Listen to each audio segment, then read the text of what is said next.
Good morning मेरे प्यारे बच्चों, कैसे हैं? उम्मीद है आप सभी बहुत अच्छे होंगे, जहां भी हैं स्वस्थ हैं, मस्त हैं। चलिए आज फिर आपके लिए 50 प्रश्नों का संग्रह जीके का मोस्ट इंपॉर्टेंट क्वेश्चन।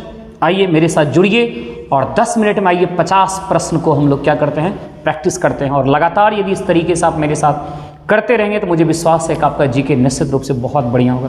आइए देखते हैं पहला क्वेश्चन आज का क्या है सेशन का। पहला क्वेश्चन है, ध्वनि का वेग अधिकतम किस में होता है?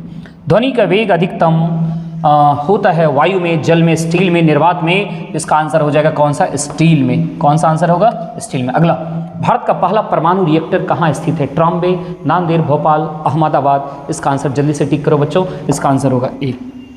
अगला, मलेरिया रोग प्रभावित करता है हृदय को, फेफड़ा को, प्लीहा को, वृक्क को। किसको प्रभावित करता है मलेरिया रोग? तो इसका आंसर होगा प्लीहा, जिसे इंग्लिश में स्प्लीन कहते हैं। आइए ये क्वेश्चन देखिए क्या कर रहा है। सूची 1 को सूची 2 से आप सुमेलित करिए, इधर पढ़िए और फिर इधर उसका यूज पढ़िए और दोनों को मैच करिए। स्टेथोस्कोप का यूज कहाँ होता है बच्चों? इसका यूज होता है हृदय की ध्वनि सुनने के लिए, यानी ए का क्या होना चाहिए? 3 होना चाहिए। स्फेग्नोमाइनोमीटर का रक्तचाप, ब्लड प्रेशर, यानी बी का क्या होना चाहिए? 4 होना चाहिए। ए का 3, बी का 4, ए का 3, बी का 4। तो यहीं से उत्तर पकड़ा रहा है कि उत्तर क्या होना चाहिए? सी होना चाहिए। हाँ या ना? बाद में जो 2 बचा उसे भी आप याद कर लेंगे। यानी सी का क्या दे रहा है आंसर? सी का 2 होना चाहिए। कैरेटोमीटर, सी का 2, यानी सोने की शुद्धता मापने के लिए किसका यूज करते हैं? कैरेटोमीटर का।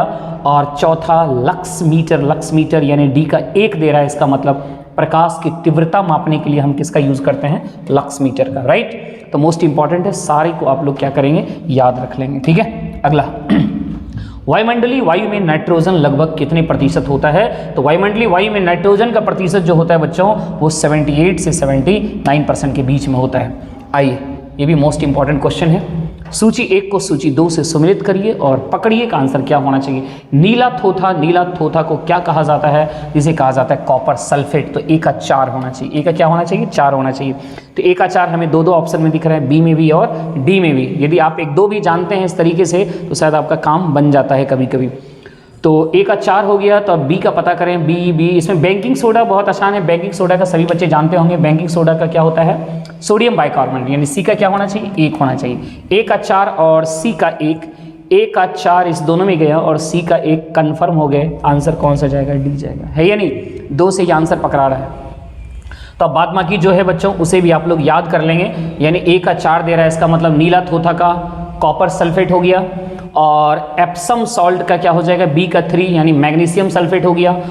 एप्सम सॉल्ट का क्या हो गया? Magnesium sulphate. और बेकिंग सोडा का क्या हो गया? आपका सोडियम बाइकार्बोनेट। और कास्टिक सोडा का क्या हो गया? कास्टिक सोडा हो गया सोडियम हाइड्रोक्साइड। राइट, ये सारे इंपॉर्टेंट है बच्चों, याद रखना। अगला है प्लवमान जीन, जिसे जंपिंग जीन के नाम से जानते हैं, कि सिद्धांत का प्रतिपादन किसने किया था? तो ये थे 4 ऑप्शन, जरा पढ़ के अपने से पहले टिक करो बच्चों। ये आंसर होगा बारबरा मैक्लिंटॉक। रुधिर के प्लाज्मा में निम्नलिखित में से किसके द्वारा एंटीबॉडी निर्मित होती है? 4 ऑप्शन है, चारों को पढ़िए। रुधिर के प्लाज्मा में किसके द्वारा एंटीबॉडी निर्मित होती है? इसका आंसर हो जाएगा आपका लिम्फोसाइट। इसका आंसर क्या होगा? लिम्फोसाइट। अगला क्वेश्चन है, अल्पसंख्यक मामलों के मंत्रालय का अतिरिक्त प्रभार निम्न में से किसे दिया गया है? स्मृति ईरानी, राजनाथ सिंह, मुख्तार अब्बास नकवी, प्रहलाद सिंह पटेल। तो ये है स्मृति ईरानी। आंसर होगा इसका स्मृति ईरानी। अगला क्वेश्चन है, विश्व युवा कौशल दिवस निम्न में से किस दिन मनाया जाता है? 10 जुलाई, 12 जुलाई, 13 जुलाई, 15 जुलाई। विश्व युवा कौशल दिवस मनाया जाता है बच्चों 15 जुलाई को। अगला क्वेश्चन आपके स्क्रीन पर ये रहा, हर साल अंतर्राष्ट्रीय बाघ दिवस कब मनाया जाता है? 26 जुलाई, 27 जुलाई, 28 जुलाई, 29 जुलाई। तो हर साल अंतर्राष्ट्रीय बाघ दिवस मनाया जाता है 29 जुलाई को। किस राज्य की खगोलीय वेधशाला को यूनेस्को की महत्वपूर्ण संकटग्रस्त विरासत वेधशालाओं की सूची में शामिल किया गया है? पश्चिम बंगाल, मध्य प्रदेश, बिहार, महाराष्ट्र। तो इसका आंसर होगा आपका बिहार। क्या होगा? बिहार। विश्व का सबसे बड़ा तैरता सौर ऊर्जा संयंत्र किस राज्य में बनाया जाएगा? केरल, मध्य प्रदेश, कर्नाटक, महाराष्ट्र। जल्दी से इसका उत्तर लगाइए और इसका उत्तर होने जा रहा है बच्चों मध्य प्रदेश। अगला क्वेश्चन है, भारत सरकार ने राजपथ का नाम परिवर्तित करके क्या रख दिया है? पहले जिसका नाम राजपथ था, आज उसका नाम क्या है? तो उसका नाम है आपका कर्तव्य पथ। क्या नाम है? कर्तव्य पथ। भारत का पहला जैव ग्राम किस राज्य में स्थापित किया गया है? भारत का पहला जैव ग्राम किस राज्य में स्थापित किया गया है? अरुणाचल प्रदेश, मणिपुर, त्रिपुरा, असम। तो इसका आंसर होगा आपका सी यानी त्रिपुरा। अगला है, इसरो द्वारा लॉन्च किए जाने वाले 75 ग्रामीण स्कूलों से 750 लड़कियों द्वारा विकसित उपग्रह का नाम क्या है? जल्दी से आप ऑप्शन को पढ़िए और आंसर टिक करिए। तो इसका आंसर होने जा रहा है आपका आज़ादी सेट। क्या नाम है? आज़ादी सेट। ताइवान की राजधानी कहाँ स्थित है? ताइवान की राजधानी कहाँ स्थित है बच्चों? 4 ऑप्शन है, फटाफट आप आंसर लगाओ। इसका आंसर होगा ताइपे। क्या होगा? ताइपे। सभी प्रारूपों में 100 मैच खेलने वाले पहले भारतीय क्रिकेटर कौन बने हैं? 4 ऑप्शन है, चारों ऑप्शन में आप आंसर लगाओ। ये हैं विराट कोहली। कौन है? विराट कोहली। प्रधानमंत्री नरेंद्र मोदी ने किस राज्य में भारत के पहले भूकंप स्मारक का उद्घाटन किया? हिमाचल प्रदेश, गुजरात, उत्तराखंड, मध्य प्रदेश। इसका आंसर होगा गुजरात। नेक्स्ट, भारत के 49वें मुख्य न्यायाधीश के रूप में किसने शपथ ली है? भारत के 49वें मुख्य न्यायाधीश के रूप में किसने शपथ ली है? तो इसका आंसर होगा उदय उमेश ललित। उदय उमेश ललित। प्रधानमंत्री नरेंद्र मोदी ने किनके मार्गदर्शन के लिए युवा 2.0 लॉन्च किया है? तो ये हैं युवा लेखक। किसके लिए? युवा लेखक के लिए। विश्व सांख्यिकी दिवस मनाया जाता है। विश्व सांख्यिकी दिवस मनाया जाता है 19 अक्टूबर, 15 अक्टूबर, 22 अक्टूबर, 20 अक्टूबर। इसका उत्तर होगा बच्चों 20 अक्टूबर। अगला, निम्नलिखित में कौन से क्षेत्र जैव विविधता के हॉट स्पॉट क्षेत्र हैं? Most important question. पश्चिमी हिमालय, पूर्वी हिमालय, पश्चिमी घाट, पूर्वी घाट। तो ये हैं 3 पश्चिमी घाट और 2 पूर्वी हिमालय। तो 2 और 3 किस में दिख रहा है? तो 2 और 3 है आपका बी में। आंसर चला गया बी। अगला, निम्नलिखित में से कौन सा भारत में शास्त्रीय नृत्य नहीं है? पकड़िए, कथक, सत्रीय, मणिपुरी, भांगड़ा। इनमें से कौन शास्त्रीय नृत्य नहीं है? तो इसका आंसर होगा भांगड़ा। भांगड़ा जो है वो शास्त्रीय नृत्य नहीं है। सबरीमाला किस प्रदेश में है? सबरीमाला किस प्रदेश में? तमिलनाडु, केरल, आंध्र प्रदेश, कर्नाटक। तो इसका आंसर जाएगा बी फॉर बिहार यानी केरल। गुरुमुखी, डोगरी और सिंधी लिपि की उत्पत्ति किस लिपि से हुई है? ब्राह्मी लिपि, शारदा लिपि, टांकरी लिपि, कुषाण लिपि। इसका आंसर होगा बच्चों शारदा लिपि। क्या होगा? शारदा लिपि। अगला, बिहार में पहला रेल मार्ग किन 2 स्थानों के बीच था? जब बिहार, उस समय की बात हो रहा है जब बिहार में बंटवारा नहीं हुआ था, है ना। ऑप्शंस आपको देख के लग ही रहा होगा, है ना। देखिए, रांची भी शामिल है, दिल्ली है, तो कहाँ से बिहार सब? यहाँ देखिए, दिल्ली और मुगलसराय कोलकाता, यानी उस जमाने की बात हो रही है जब बिहार में बंटवारा नहीं हुआ होगा। तो बिहार में पहला रेल मार्ग किन 2 स्थानों के बीच था? तो उस समय चला था मुगलसराय से कोलकाता। कहाँ से? मुगलसराय से लेकर कोलकाता तक। 1912 में भारतीय राष्ट्रीय कांग्रेस का अधिवेशन बिहार में कहाँ हुआ था? मोस्ट इंपॉर्टेंट क्वेश्चन है बच्चों, खास करके बिहार के एग्जाम के लिए। 1912 में भारतीय राष्ट्रीय कांग्रेस का अधिवेशन बिहार में कहाँ हुआ था? तो ये बिहार में हुआ था बांकीपुर, पटना में। बांकीपुर, पटना। अगला, केसरिया पर्यटन स्थल किस जिले में स्थित है? केसरिया पर्यटन स्थल किस जिले में स्थित है? सारण, मुजफ्फरपुर, गया, पूर्वी चंपारण। तो ये है आपका पूर्वी चंपारण। अगला, बीबी कमाल साहिब की मज़ार कहाँ स्थित है?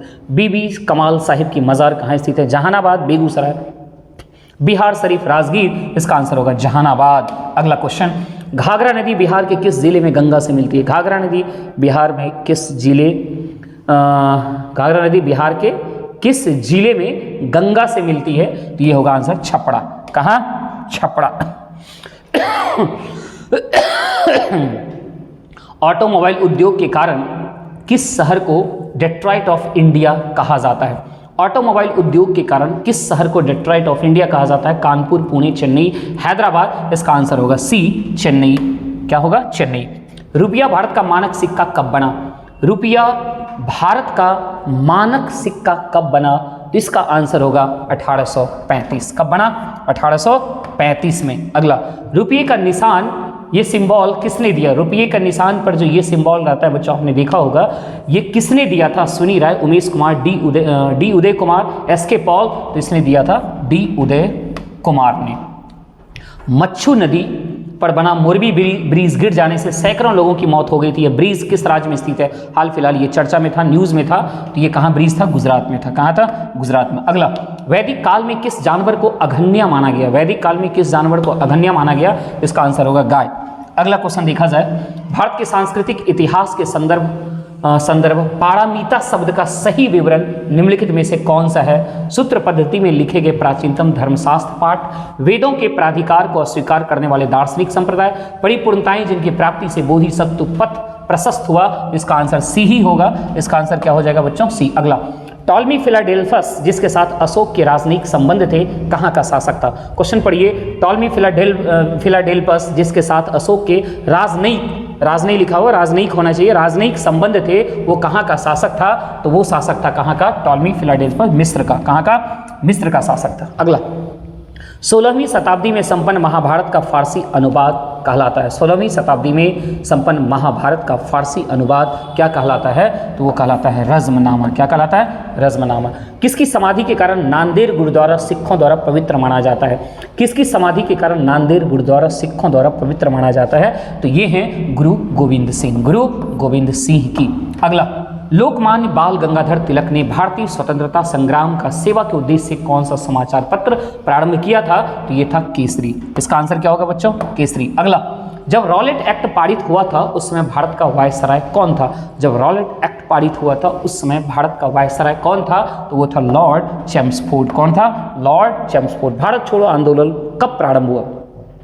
भारत छोड़ो आंदोलन कब प्रारंभ हुआ? 9 अगस्त 1942 को। 9 अगस्त 1942 को।